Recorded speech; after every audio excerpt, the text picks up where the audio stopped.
성경을 보게 되면 하나님께서 이 세상을 창조하신 다음에 이렇게 말씀하셨습니다. 하나님 보시기에 좋았더라. 그런데 하나님이 세상을 창조하시고 난 이후에 하나님 보시기에 좋지 않았다라고 말씀하신 것이 있습니다. 창세기 2장 18절의 말씀을 함께 읽겠습니다. 다 같이요. 사람이 혼자 사는 것이 좋지 아니하니. 하나님의 눈에 좋지 않게 보이는 것이 딱 하나 있었는데요, 그것이 뭐냐 그러면 아담이 혼자 사는 것이었습니다. 자, 이것을 보게 되면 우리 하나님은 외로움과 고독을 싫어하시는 분이심을 알 수 있습니다. 그런데 하나님만이 아니라 그 하나님의 형상대로 지음을 받은 우리 인간들 역시 외로움과 고독을 싫어합니다.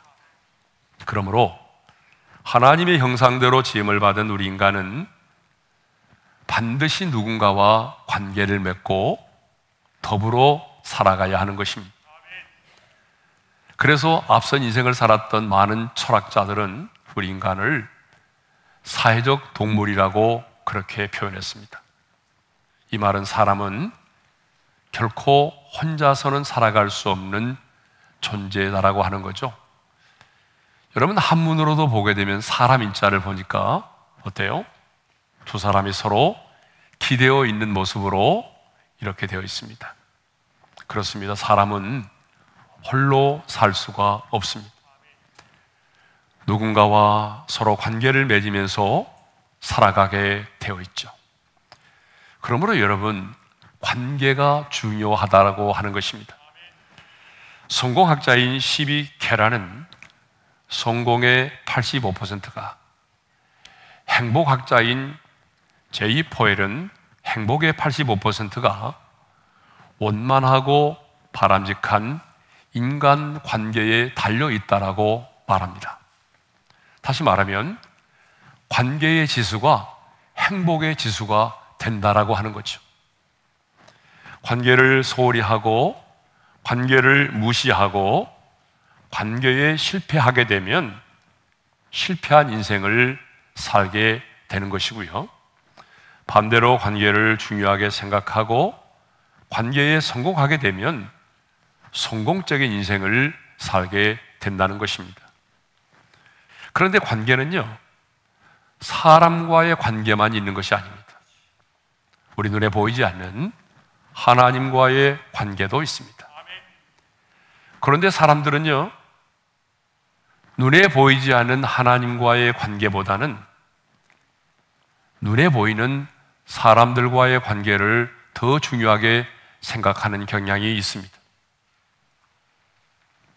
그런데 여러분, 눈에 보이는 사람들과의 관계보다 눈에 보이지 않는 하나님과의 관계가 더 중요합니다. 여러분, 왜 하나님과의 관계가 더 중요할까요? 하나님을 떠나서는요, 죄와 죽음의 문제를 해결할 수 없기 때문에 그렇습니다. 하나님을 떠나서는 인간의 그 외로움과 고독의 문제를 진정으로 해결할 수가 없기 때문입니다. 하나님과의 관계가 맺어져 있지 않으면 하늘로부터 임하는 참된 평안을 누릴 수가 없기 때문입니다. 하나님과의 관계가 맺어져 있지 않으면요, 누구도 진정한 행복을 누릴 수가 없습니다. 원래 우리 인간은요, 하나님과 친밀한 사귐을 갖고 하나님의 음성을 들을 수 있는 그런 존재로 지음받았습니다. 그래서 하나님께서 우리 인간을 지으실 때는 하나님 당신의 형상을 따라 우리 인간을 창조하셨습니다. 그런데 우리 인류의 시조인 첫사람 아담이 하나님 앞에서 죄를 짓고 타락함으로 인해서 에덴 동산에서 내어 쫓김을 당하였죠. 그래서 하나님과 우리 인간과의 관계가 단절이 된 것입니다. 아니, 단절된 정도가 아니라 하나님과 우리 인간들과의 관계가 원수된 관계가 되어버렸어요. 골로새서 1장 21절의 말씀을 읽겠습니다. 다 같이요. 전에 악한 행실로 멀리 떠나 마음으로 원수가 되었던 너희를. 자, 이 말씀처럼 아담의 후손으로 태어난 모든 인간들은요, 한 사람도 예 없이 바로 하나님을 떠나 하나님과 원수가 되었다라고 하는 거죠. 그러면 하나님과 원수되었다는 증거가 뭘까요? 어떤 분들은 이렇게 말하죠. 나는 하나님과 원수를 맺은 적이 없어요. 그런데요, 하나님과 원수가 되었다라고 하는 그 증거가 뭐냐 그러면요, 하나님이 창조하신 이 세상 속에 살면서도 하나님이 없다고 말하고 하나님을 대적하고 더 나아가서 자신이 자신의 인생의 주인이 되는 그런 삶을 살고 있는 거죠. 이렇게 아담의 후손으로 태어난 우리 모두는 마음으로부터 하나님과 원수가 되었습니다. 하나님과 원수가 되었기 때문에 이제는 하나님의 그 진노의 심판을 피할 수 없는 본질상 진노의 자녀가 되었습니다. 그래서 성경은 예수를 믿기 전 우리의 상태를 본질상 진노의 자녀라고 표현하고 있어요. 에베소서 2장 3절의 말씀을 읽겠습니다. 다 같이요. 전에는 다른 이들과 같이 본질상 진노의 자녀였더니. 그러니까 저와 여러분, 예수 믿기 전까지는요, 어떤 관계에 있었어요? 하나님을 떠나서 하나님과 원수된 관계에 있었고, 하나님의 절대적인 심판을 피할 수 없는 본질상 진노의 자녀였다라고 하는 것입니다. 아담과 하와가 선악을 알게 하는 선악과를 따먹었습니다. 그리고 숨었죠. 그때 하나님이 아담을 찾아오십니다. 아담아, 내가 어디 있느냐? 그럴 때 아담이 이렇게 말하죠. 내가 벗었으므로 두려워하여 숨었나이다. 인간이 최초로 느끼는 감정이었어요. 두려움이라는 감정이었습니다. 이렇게 하나님을 떠나서 하나님과 원수된 관계를 맺고 본질상 진노의 자녀로 살아가는 사람들은 언제나 두려움 가운데 인생을 살아갈 수밖에 없습니다. 죽음에 대한 두려움, 질병에 대한 두려움, 미래에 대한 두려움, 상실에 대한 두려움, 헤어짐에 대한 두려움, 이렇게 하나님의 품을 떠나 하나님과 원수된 관계로 살아가는 사람들의 마음속에는 수많은 불안과 두려움과 공포가 존재하고 있다는 것입니다. 그러므로 우리는 이제 가장 먼저 하나님과의 원수된 관계를 청산하고 하나님과의 관계를 회복할 수 있기를 바랍니다. 아니, 아담과 하와가 죄를 짓기 전에 에덴 동산에서 하나님의 음성을 듣고 하나님과 친밀한 사귐을 가졌던 그 이상의 관계를 우리는 회복해야 합니다. 아담의 후손으로 살아가는 우리에게 가장 먼저 필요한 것은 바로 하나님과의 관계를 회복하는 것입니다. 하나님이 우리에게 주신 십계명도 보게 되면요, 자, 1계명부터 4계명까지는 하나님과 관련된 계명이잖아요. 5계명부터 10계명까지는 우리 사람과 관련된 계명입니다. 여러분, 이것을 보더라도 하나님께서 십계명을 주실 때에 하나님과 관련된 계명을 먼저 주신 것처럼 관계도 마찬가지입니다. 사람들과의 관계도 중요하지만 하나님과의 관계가 더 중요하고 하나님과의 관계를 맺는 것이 더 우선이라는 사실입니다. 왜 그럴까요? 하나님과의 관계가 뒤틀리면 모든 사람들과의 관계도 엄밀하게 말하면 뒤틀릴 수밖에 없습니다. 자, 그러면 어떻게 하면 하나님과의 관계를 회복할 수가 있을까요? 어떻게 하면 하나님과의 원수된 관계를 청산하고 타락하기 이전의 아담처럼 하나님과 좋은 관계를 맺으며 살 수 있을까요? 그것은 하나님과 우리 사이의 화목제물이 되어주신 하나님의 아들 예수 그리스도를 믿고 영접하는 것입니다. 자, 오늘 우리 본문의 말씀 요한복음 1장 12절을 읽겠습니다. 다 같이요. 영접하는 자 곧 그 이름을 믿는 자들에게는 하나님의 자녀가 되는 권세를 주셨으니, 하나님과의 관계를 회복하는 것은요, 하나님의 아들 예수 그리스도를 믿고 영접하는 것입니다. 여기 믿는다는 말과 영접한다는 말은 동일한 의미의 말씀이죠. 그러면 왜 예수를 믿으면 하나님과의 관계가 회복이 될까요? 여러분, 왜 예수를 믿으면 하나님과 원수된 관계가 청산되어지고 하나님과 나와의 관계가 회복이 될까요? 그것은 하나님의 아들 예수 그리스도가 2000년 전에 인간의 몸을 입고 이 땅에 찾아오셔서 십자가에서 달려 죽으심으로 저와 여러분의 죄악의 문제를 해결해 주셨기 때문입니다. 자, 여러분, 왜 우리가 하나님과 원수가 되었나요? 왜 우리가 본질상 진노의 자녀가 되었어요? 그것은 바로 죄 때문입니다. 죄가 우리로 하여금 하나님의 품을 떠나게 만들었고, 그 죄가 우리에게 죽음만이 아니라 이 땅을 살아가면서 우리가 경험하는 온갖 그 불행한 모든 것들을 가져다 주었습니다. 그 인간의 죄가 결국 우리에게 죽음만이 아니라 수많은 가난과 질병과 이별, 수많은 두려움을 가져다 준 것입니다. 그런데 2000년 전에 하나님의 아들 예수 그리스도가 인간의 몸을 입고 이 세상 가운데에 오셨습니다. 그리고 온갖 고난을 받으시고 십자가에 달려 죽으셨습니다. 여러분, 왜 예수님이 이 땅 가운데 오셔서 그런 고난을 받으시고 십자가에 달려 죽으셨을까요? 그것은 우리의 죄값을 치르기 위해서입니다. 죄라고 하는 것은 공의로우신 하나님 아버지 앞에서는 사라지라 명령한다고 해서 사라지는 게 아닙니다. 어떤 분들은 그래요. 하나님이 전능하신 하나님이니까 죄야 사라져라 이렇게 명령하면 되는 거 아니에요? 여러분, 하나님은 전능하십니다. 그렇지만 전능하신 하나님이실 뿐만 아니라 그분은 의로우신 분이십니다. 공의로우신 분이기 때문에 죄라고 하는 것은 사라지라고 명령한다고 해서 사라지는 게 아니에요. 반드시 그 죄값을 치루어야만 되는 거죠. 그러면 우리가 치러야 될 죄값이 뭐죠? 그것은 바로 수치와 형벌과 죽음이라고 하는 거예요. 우리는 죄값은 사망이다 이것만 알고 있죠? 아니에요. 죄값은요, 반드시 수치와 형벌과 죽음이에요.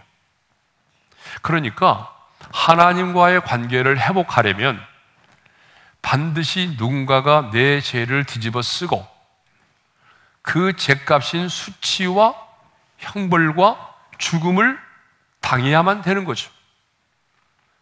그래서 예수님은 내 죄값을 치르기 위해서 말로는 표현할 수 없는 온갖 수치와 조롱을 받으셨어요. 얼굴에 침뱉음을 당하시고 손바닥으로 맞으시고 손등으로 맞으시고 그리고 가시면류관을 쓰시고 심지어는 나중에 빨가벗김을 당한 채로 어때요? 십자가에 매달리셨어요. 이런 수치와 조롱을 받으셨어요. 채찍에 맞으셨고 목마름의 고통을 당하셨어요. 그리고 30cm 이상이나 되는 대못에 의해서 손과 발이 못 박힘을 당하였던 것입니다. 이렇게 온갖 고난과 수치와 형벌을 당하신 예수님은요, 마침내 십자가 위에서 한 방울의 피도 남김없이 다 쏟으시고 운명하셨습니다. 운명하시기 직전에 주님이 이렇게 말씀하셨어요. 다 이루었다. 여러분, 다 이뤘다는 말이 무슨 말이에요? 헬라어로는 테텔레스 타이라는 말이에요. 이 말의 뜻은 값을 지불했다, 완불했다, 청산했다는 말입니다. 주님은 십자가 위에서 저와 여러분의 모든 죄악을 담당하시고 시간과 공간을 초월해서 말입니다. 수치를 당하셨어요. 형벌을 받으셨어요. 우리가 지옥에서 받아야 될 그 무서운 형벌을 농축하여 받으시고 죄값은 사망이기 때문에 죽음을 당하심으로 저와 여러분의 죄값을 완벽하게 치르셨습니다. 그러므로 누구든지 그 예수님을 믿고 영접하기만 하면 하나님과의 관계가 회복될 수 있습니다. 하나님과의 관계를 회복하기 위해서 저와 여러분이 해야 될 일은 아무것도 없습니다.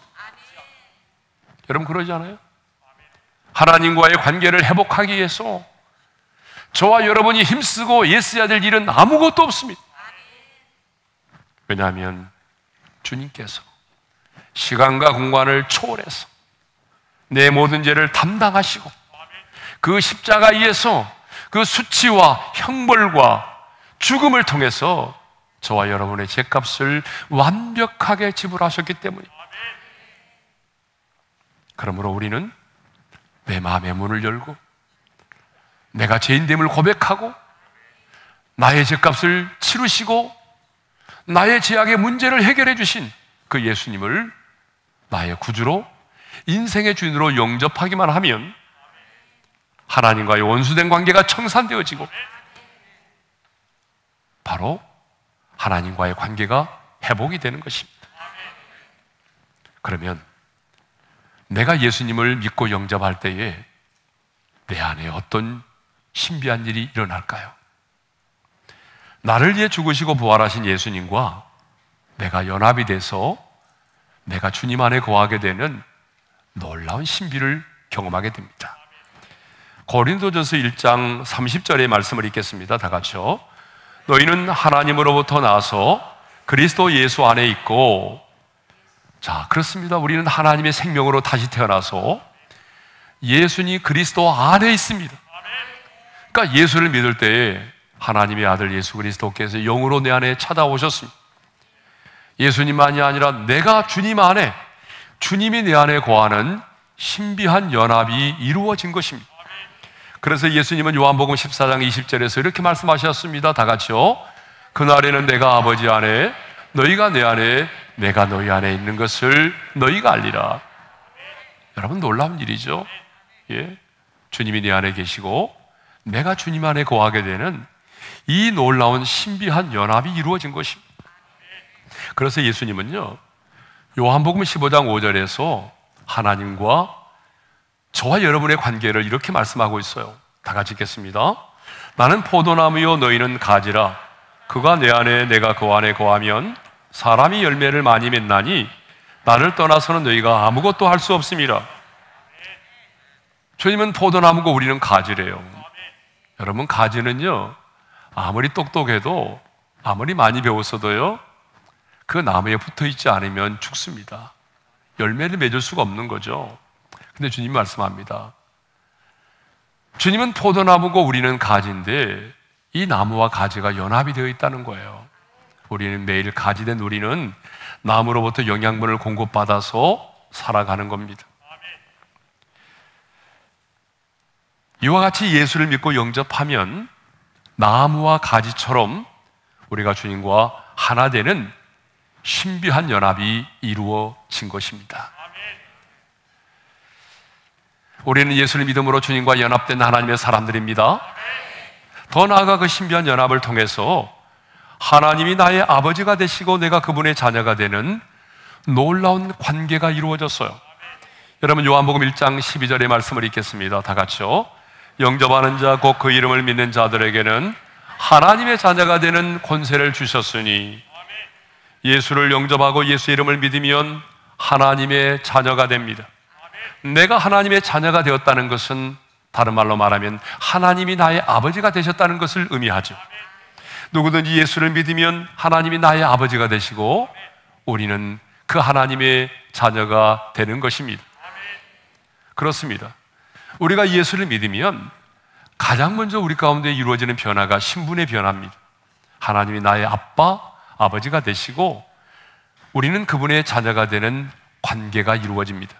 그래서 이 세상을 창조하신 그 전능하신 하나님을 우리가 아빠, 아버지라고 부르게 되는 거죠. 자, 갈라디아서 4장 6절의 말씀을 읽겠어요. 다 같이요. 너희가 아들이므로 하나님이 그 아들의 영을 우리 마음 가운데 보내사 아빠, 아버지라고 부르게 하셨느니라. 여러분, 우리는 예수를 믿음으로 법적으로만 하나님이 나의 아버지가 되고 우리가 그 아들이 되는 게 아닙니다. 법적으로만 되는 게 아니에요. 하나님께서 그 아들의 영을 우리 마음 가운데 보내주셔서 우리가 마음으로부터 하나님을 아빠, 아버지라고 부르게 하셨습니다. 우리가 그분의 자녀가 되는 관계가 맺어져 있다고 할지라도 마음으로부터 우러나오는 아버지에 대한 사랑과 친밀한 감정이 없다면 아버지와 그 자녀와의 관계는 아무 미가 없는 거예요. 그런데 우리는 하나님 아버지를요, 의무적으로 부르지 않아요. 어쩔 수 없이 마지못해서 하나님을 아버지라고 부르지 않아요. 왜요?